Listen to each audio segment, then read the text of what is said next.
அமதிப்படி அமாவாசைங்கிறார். அவருக்கு கரெக்டா பொருத்தமான பேர். திரு பாலாஜி அவர்களுக்கு பொருத்தமான பேரை அவரே தேடிக்கொண்டார். 5 கட்சிக்கு கட்சி மாறியவர் தான் இந்த செந்தில் பாலாஜி. ஒரு கட்சி இல்ல, 5 கட்சிக்கு போய் இப்ப திமுகவுக்கு வந்திருக்கிறாரு. அடுத்து எந்த கட்சிக்கு போவாருன்னு தெரியல. ஒரே 5 ஆண்டுல 2 கட்சி சின்னத்துல நின்று ஒரே வேட்பாளர் இவரு தான். ஒரே 5 ஆண்டுல 2 முறை 2 ரெட்டாளியில் நின்றார், திமுகவில் நின்றார். அப்படி பெருமைக்குரிய மனிதர் தான் பேசியிருக்காரு. இதே செந்தில் பாலாஜி மறந்து பேசுவார் என்று கருதுகிறேன்.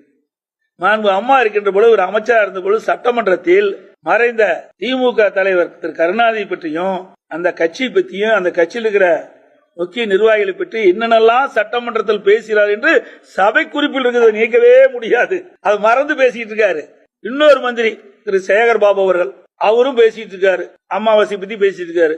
நான் சொல்றது உண்மைதானே? மாசம் மாசம் அமாவாசை வரும். ஒவ்வொரு மாசம் கழிக திமுக ஆட்சி காலம் கழிஞ்சுக்கிட்டே போயிடும். காலத்துடைய அளவு குறைஞ்சிக்கிட்டே போகும். அதான் நான் சுட்டி காட்டினேன். அவர் மட்டும் என்ன, ஆளுங்கட்சியா இருக்கும்போது திமுகவை எப்படி விமர்சனம் பண்றாரு என்று அவை குறிப்புல இருக்குது. அதெல்லாம் மறந்து பேசிட்டு இருக்கிறாங்க. இவரெல்லாம் அரசியல் வியாபாரிகள், அரசியல்வாதிகள், அரசியல் வியாபாரிகள். உண்மையான அரசியல்வாதியா இருந்தா அந்த கட்சி இந்த கட்சியிலே இருக்கணும். நான் 1974 இந்த கட்சியில சேர்ந்தேன். இன்னைக்கு 51 ஆண்டு காலம் இந்த கட்சியிலே இருக்கிறேன். இன்றைக்கு கூட எனக்கு பல நேரங்கள்ல பதவியே இல்லாத இருந்தேன். சட்டமன்ற வாய்ப்பு கூட, உறுப்பினர் வாய்ப்பு கூட எனக்கு கிடைக்கல. கட்சி நேசித்தேன். இன்னைக்கு கட்சியில